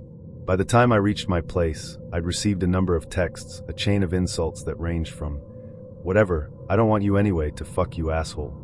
I replied diplomatically once or twice, to be shut down by another hail of ill-prepared insults. These texts continued for days and days, and even well after I'd stopped texting back, I'd received the occasional "asshole" out of the blue. My friends thought it was hilarious. Another story for you. I had a pretty bad breakup with a girl who at the time I believed I was in love with, so naturally I go for a rebound in the form of this cute Australian girl. We go out for like a month or so before I decide it's not working out. I end things. She didn't like this though, and kinda refused to acknowledge the breakup. Eventually I had to hack her Bebo account, this was a while ago, and dump myself via email, which she surprisingly fell for. Nearly a year later, I was in another relationship with an absolutely beautiful girl. Smart, funny, gorgeous, and everything that I believed was too much for me. However, she only frequents my city during the holidays, so a lot of our relationship was based online. Despite this, we spend a lot of time online. It's a beautiful online relationship. However, a month or so later I come online again. My name in between two little heart emoticons is missing, and she's off with me. In the end, it emerged that I had been online frequently telling her that I was severely depressed due to the fact that my first girlfriend died in 9/11. Let me clarify something quickly. I'm from Plymouth, which is in England. Plymouth has an airport, the furthest it goes is London. I was 11 during 9/11, and awful with girls. Despite this, apparently my first love had gotten on a plane in Plymouth, and that plane flew over to New York and caused one of the biggest tragedies of all time. From Plymouth, I was bewildered that she believed that I said this. It then hit me. Crazy Australian ex knew my MSN details for some reason. Of course the relationship between me and the beautiful girl ended. She didn't know who was the real me after this whole affair. Still, 7 years later, it makes for a baffling story. It was my 18th birthday, and as a newly minted adult, I was enjoying my grown-up-ness by getting as drunk as I could. I'm with my friends in this pub in town, and we're gathered round a table. There's maybe 6 of us. A couple of tables over, there's a group of girls, and there's maybe 6 of them. One of them catches my eye when I look over, and she's stunning. Long red hair, bright blue eyes, full pink lips. I look away and carry on drinking, but she keeps catching my eye again and again. We do that thing where you both catch each other looking, then pretend you weren't looking at all whilst doing it even more. Eventually I need another drink, so I get up and head to the bar, and I notice her doing the same. At this point, I notice her body. She's short, but with a great figure. Breasts that are good and round and big, small waist, wide hips, great bum, everything. I'm pretty much fully in lust with this girl, and we've not even met. We get to the bar, and I let her order before me. She gets something like a lemonade, unusual for that pub, but I figure someone's got to be the designated driver, and it's probably her. I order a pint for myself, turn round to head back, and she's there right behind me. We get to chatting, and she tells me her name's Helena. I make some kind of Shakespeare joke, she laughs, and I'm in. The rest of the night, I talk mostly to her, though it's cool, because the other lads have descended on the group of girls at the other table. The evening wears on, and eventually we get to the, well, are we gonna fuck, or just agree to meet each other again, or fuck off and pretend this never happened stage. We go for the former. We go back to my place, being very careful not to wake my parents up because I'm still shit and live at home, and have a great night. Long story short, we ended up going out for a while, always meeting out somewhere, then heading back to mine. Eventually we drift into actually being a couple, and from there we start to do more couple-y things. And that's when the crazy leaks in. She starts arguing with me about every little thing imaginable, from not saying hello in the right way, to not being there to wake her up at precisely 6 hours, 1 minute, and 9 seconds in the morning, or whatever. Every argument escalates into whatever the fuck she's decided to rant about, and always ends the same way. She threatens to dump me, I coax her back, we kiss, fuck, everyone's happy. After maybe a month and a half of this or so, I get bored of it all. I do the decent thing, and take her out for coffee to a cozy little cafe, tell her in the best way I can that we're not working out, and it's all pretty surprisingly amicable. Except it's not. The phone calls start. Always from a private number, always of crying. At first to my mobile, then to my home phone. Always a private number, always crying. I know she's faking it, because if I never answered the phone, my parents would have a friendly little chat, then hand the phone to me, and immediately it's like Niagara Fall of fucking tears. Then the emails. Weird, ranty emails of gibberish and threats, and pleading to take me back. Hundreds of them. There'd be days when they'd come every 5 minutes, days when there'd be nothing at all. I changed my number to get rid of her, got a whole new mobile number, and we went X-directory with our number. Changed my email too. I still got them for about 6 months after, but eventually they stopped. And that should have been the end of it. Little did I know. I started going online, on various forums, games, etc. On one such forum, I struck up a friendship with a girl on there. I know she was a girl because she showed me pictures of herself with little scribbled HIOFAB I am random username, and whatever, which is pretty conclusive as evidence goes. We had a great time chatting and whatever, and we had so much in common, it was completely insane. Like, not only did she like the same things I did, but she was this utterly stunning little brunette, like a proper English rose. Anyway, eventually we started going out, having little Skype chats, though she never went on cam, which I was cool with because I looked like shit a lot of the time. Things started out well, but over time, she got a bit too clingy for my liking. She'd ask where I'd been if I was a minute late, or got jealous if she'd seen a picture of me on Facebook with another girl. She got upset at the slightest thing, or angry if I mentioned another girl's name, even if it was, oh, Louise said she liked my work, when Louise was the lecturer for my course. Eventually I got pissed off, dumped her, and we had a nice clean break. I avoided those forums, changed my Skype because, remember, I did bad times with my previous ex and communication stuff, and that was that. Not learning my lesson at all, I went on different forums, found another girl, and got to know her too. This one was a tan blonde, all boobs and legs and sexy as fuck Australian accent. She liked most of the same things I did, with enough difference that we could teach each other how to do things, how to appreciate things, how to like things. She was laid back, too, and compared to the latest ex, she was a breath of fresh air. If I got on Skype half an hour later than I'd said I would, she was cool with it. If I spent a conversation talking about my lecturer, using her name every dozen words, she'd bitch along with me, making me laugh, making me smile, making me love. Eventually, I talked of meeting her, though it was a long way from England to Sydney, and expensive as anything. I was willing to fly to meet her, because I wanted to see her face to face, to see the places she'd told me about, to go to the clubs and bars and restaurants she told me she loved. I wanted to hold her in my arms and kiss her, and actually have a proper girlfriend again. She immediately broke up with me, saying I'd only be disappointed with the reality. Then came the latest girl. She was Canadian, brunette, something of a rock chick, completely different to my usual kind of girl. We met on some chat site I used when I was bored, got talking, swapped details, etc. She introduced me to a ton of music I'd never even considered listening to, and I did the same for her. If I complained about something, she told me to man the fuck up. If I turned up late, she told me it was fine because time is something the man makes us believe in. She was the coolest fucking girl I'd ever known. Again we dated on Skype and whatever, again we talked about meeting, Again, she broke up with me, saying that it had all just been in fun or whatever. It was cool. It was amicable and fine, and that was that. All this happened over a couple of years, with me being with each girl anywhere between 4 and 6 months, and my between times being maybe 1 to 3 months. I was a quick worker, and fuck the rebound shit. Anyway, I came back to my hometown for the holiday. I think it was reading week or something, and fuck being on campus then. I was wandering along the road, when who should I see but Psycho Girl. Rather than avoiding her, I carried on walking. She came up to me, said she had something to tell me, and we needed to talk desperately. I made all kinds of excuses, but each one she batted aside until she wore me down. We went to the pub, and she told me something that basically terrified me. She hadn't wanted to give up on me, so she'd used what she knew of me to find places I'd go online. She'd made different accounts, lots of different accounts, in the hopes that she'd find me, so she could talk to me, and try and win me back. Except she'd made fake accounts, so I wouldn't immediately ignore her. See where this is going? Yep.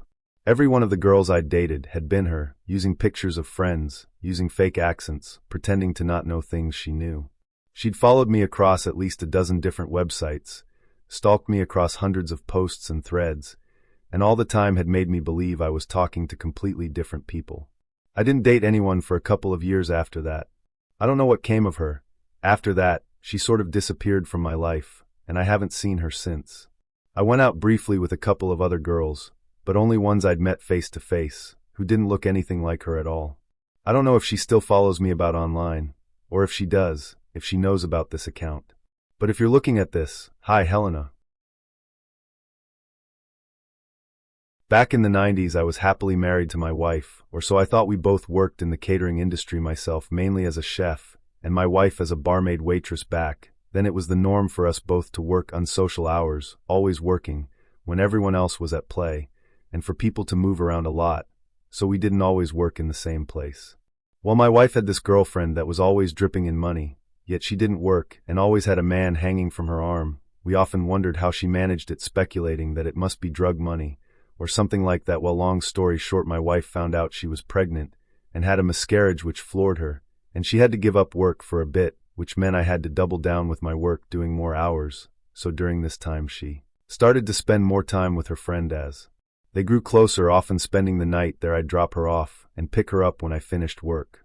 The bills were beginning to mount up with just the one wage coming in, so I took a second job driving a taxi. It was flexible and good, manage it around my main job. Meantime, my wife started using her new makeup, getting dressed up to go to her friends, giving the excuse of, "You have seen her. I just want to fit in," which, knowing what girls are like, I paid no attention to this.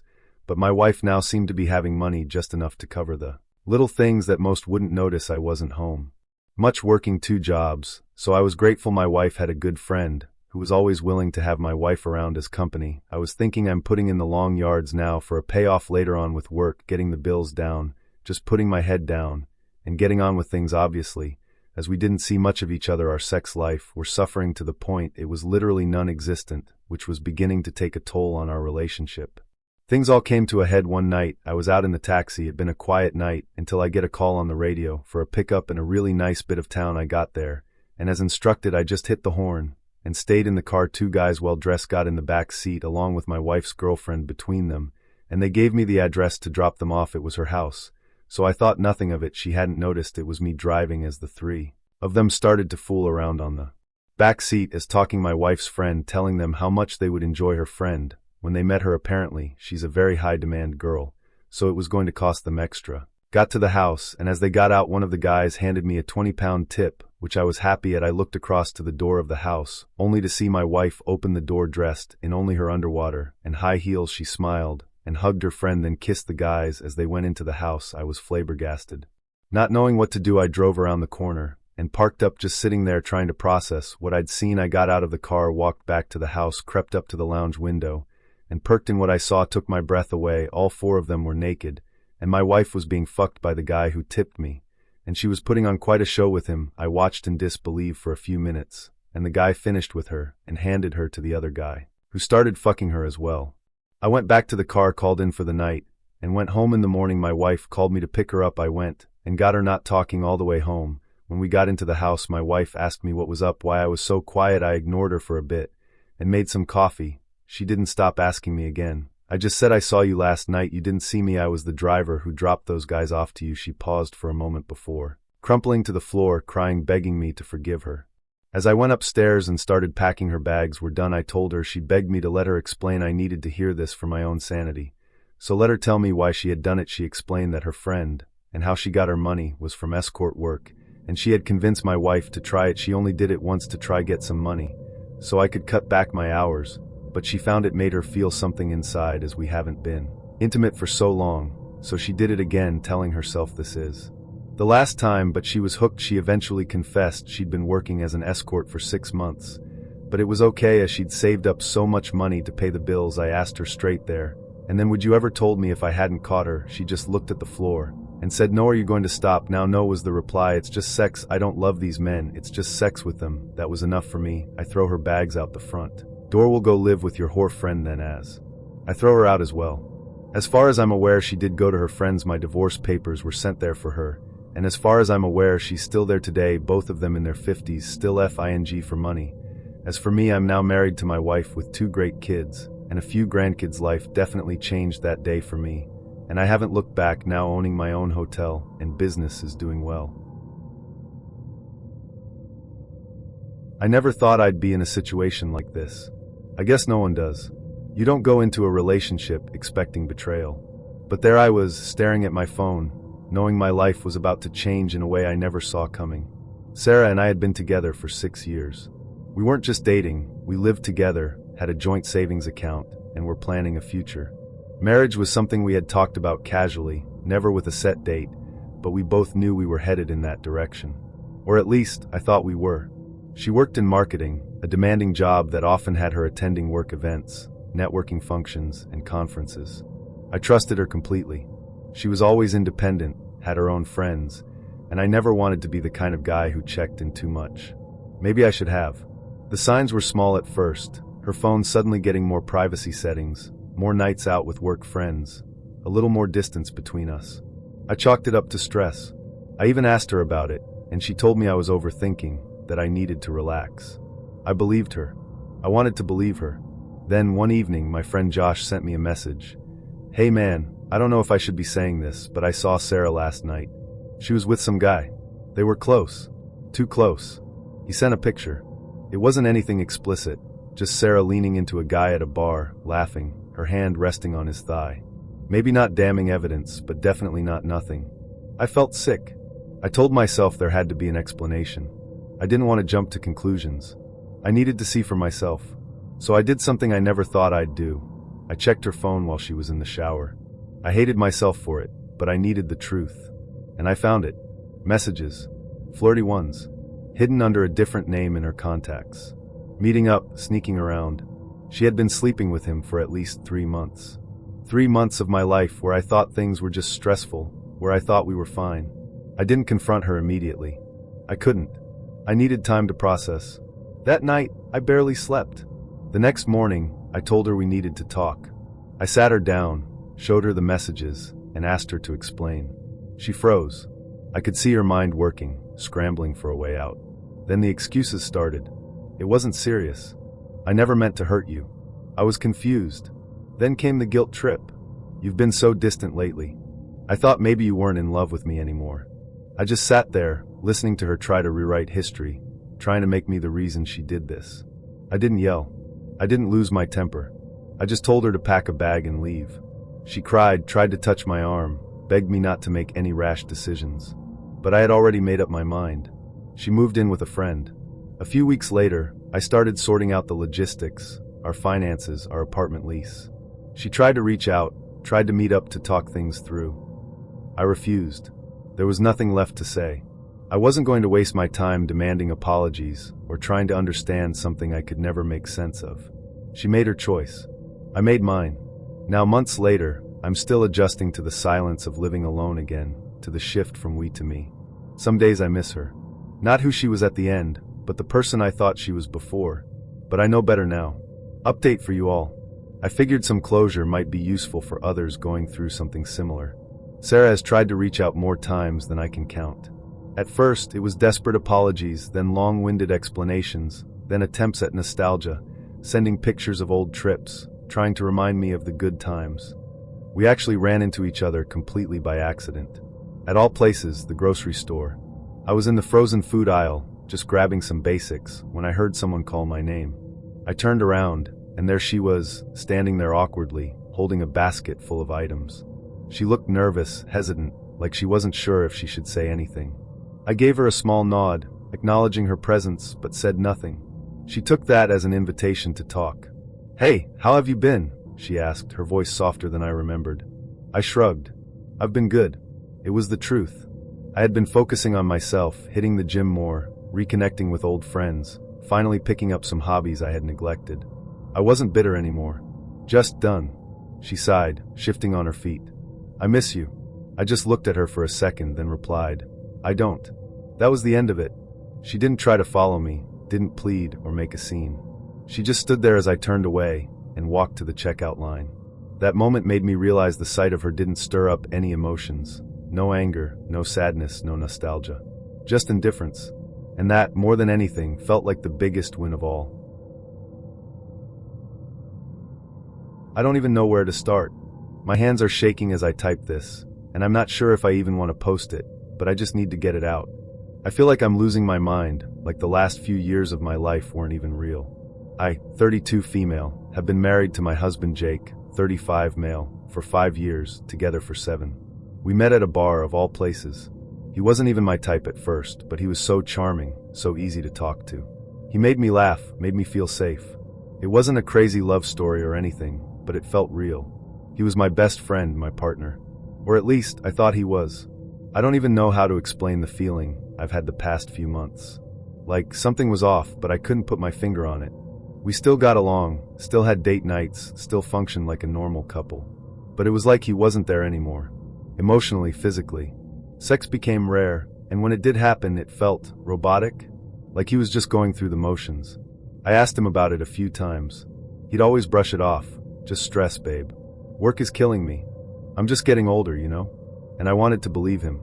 I did believe him. Until last Friday. He told me he was going out with some co-workers for drinks. I didn't think anything of it at first, but as the night went on, something just nagged at me. He wasn't texting me like he usually did when he was out. No updates, no on my way home soon text. Just radio silence. And I don't know why, but for the first time in my entire marriage, I did something I had never done before. I opened the Find My iPhone app. I stared at the screen for a long time. He wasn't at a bar.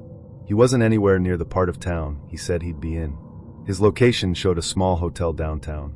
My heart started pounding. I wanted to be rational. Maybe he had a work event at the hotel.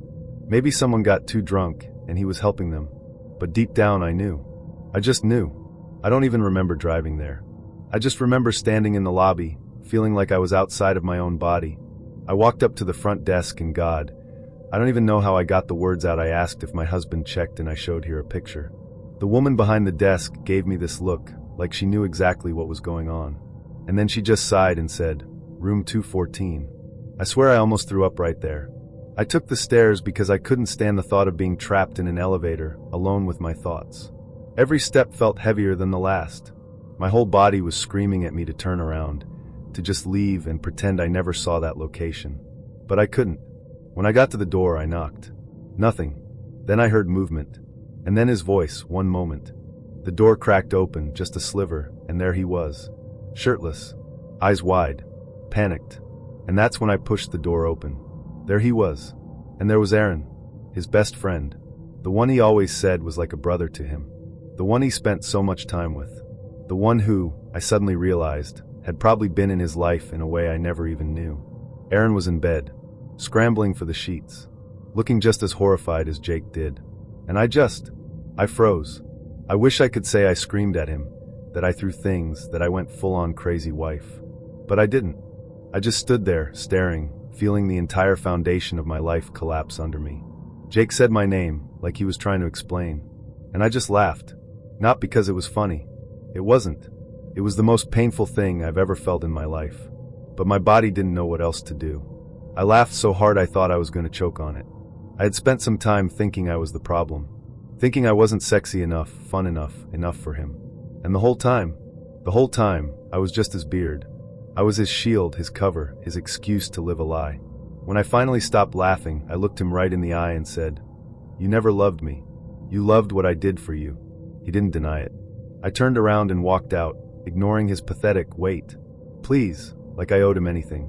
Now I'm sitting here in my apartment, surrounded by pictures of a life that was never real. I feel like I've lost everything. Not just my husband, but the truth. Because what the hell was my marriage if not a complete and total lie? I don't know where to go from here. I don't even know who I am without him. I just know I can't be this woman anymore. I know it probably sounds bad, but hear me out. In my head it's a long story, but I'm going to try to keep it as short as possible. Sorry if it sounds choppy. Also, English isn't my first language. Last year I had to move in with my parents because I was having a hard time finding a new place to rent after a really bad breakup. My parents and I don't get along great for a lot of reasons, and it made everything a lot worse. So to get out of that, I eventually decided to apply for some jobs in other places. At the time I really didn't want to, since I'd lived in that city my whole life, and I liked my job, but I just couldn't stay with my parents anymore. I found a job pretty quickly because this hotel was reopening after changing owners, and they weren't finding staff easily, so I ended up moving here in October. In the beginning I wasn't socializing much because it's really hard to find friends here when everyone already knows everyone. My country and region are doing well, no confirmed cases in town yet, but it definitely didn't help with making friends. I've also been pretty busy because I decided to buy a house. It just kinda happened because my boss knew the previous owners, and it was super cheap since it needed a lot of work, but it definitely made this move feel very permanent.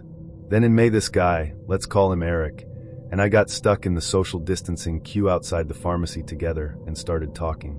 I told him I was new, and he invited me to a barbecue with his friends.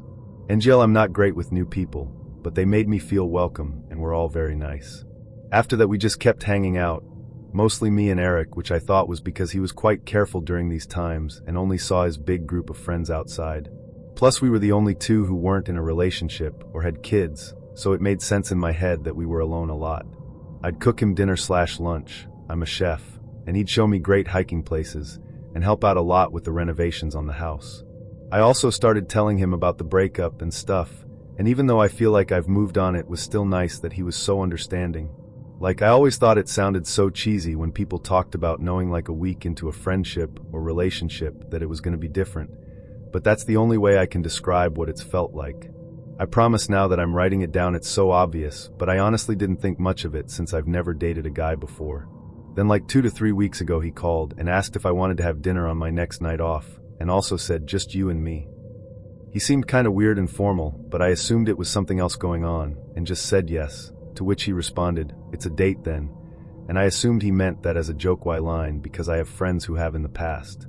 He picked this restaurant in another town that was relatively fancy that I'd never been to, and I drove him home afterwards, and he told me good night, and that he'd had a great time. Usually we're not that formal with each other, but we weren't really acting that different during dinner, so again I didn't think much of it. Then over the next week or so he started sending hearts and texts and would call me some pet names here and there, which is the first thing that stood out to me a lot. Then earlier this week he grabbed my hand while we were out during his lunch break, and that's when it finally clicked. It really caught me by surprise, and I didn't know how to react, so I tried to play it cool and go along with it. Then yesterday he texted and asked if we were still on for our movie night on Sunday, and I just said, "Yeah, of course," and I'm starting to panic a bit.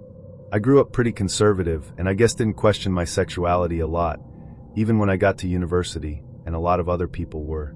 I've always been awkward when it comes to that stuff, and I never really made the first move with any of the girls I've dated.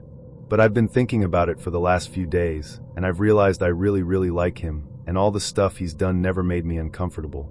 Quite the opposite, actually. He's cute, definitely what I would have said is my type, but like a guy version, and it feels different than any friendship I've ever had. Like again, looking back, I definitely haven't been acting super platonic with him, and we've gotten close really fast. And if I'm being honest, if he'd been a girl I also would have assumed that's where this was going. I guess my issue is, should I tell him next time I see him that I didn't realize we were dating? Should I wait? Does he need to know? I don't want him to feel embarrassed that he assumed or think that I'm using him to figure myself out, but I also don't want to lie. I genuinely want to see where this goes since he makes me really happy. To summarize, I moved to a new town after a bad breakup with a girl, met this guy, thought we were just instantly good friends. I didn't realize he was actually asking me out, then realized it when he held my hand when we went for lunch. I thought about it, and I really like him a lot. Should I tell him I didn't realize we were dating, and that he's the first guy I've ever dated, or should I wait a bit? Not tell him at all. Here's what happened afterwards. So we had our dinner/movie night yesterday, and I was very nervous. Mostly because I was scared that how new it was to me was going to be a deal breaker. But Eric came over, and I think he instantly realized I was acting weird. He didn't say anything while he was helping me cook, but then when we sat down to eat, he almost immediately asked what was up. So I basically said something like, I really like you, and I want to see where this goes, but I want you to know it's very new to me, and I'm not sure you're cool with that. And he asked what exactly was new to me, and I said I'd only dated girls before. Which then led to a conversation where I couldn't avoid telling him that I didn't realize we were dating until that lunch. He actually got really quiet for a few seconds after that, and I was scared he was upset, but then he just laughed. Basically, he thought I'd been flirting with him for quite some time. Looking back, I probably was, just not intentionally. And all of his friends had been saying like, he seems so into you, it's really obvious, he's probably just too shy to make the first move. He even mentioned some other stuff I had done that I gotta admit definitely doesn't sound platonic when he retells it. So I can see why they thought that, and ultimately they were right, I guess. And during that lunch he'd apparently thought I was reaching to grab his hand, so he reached out too.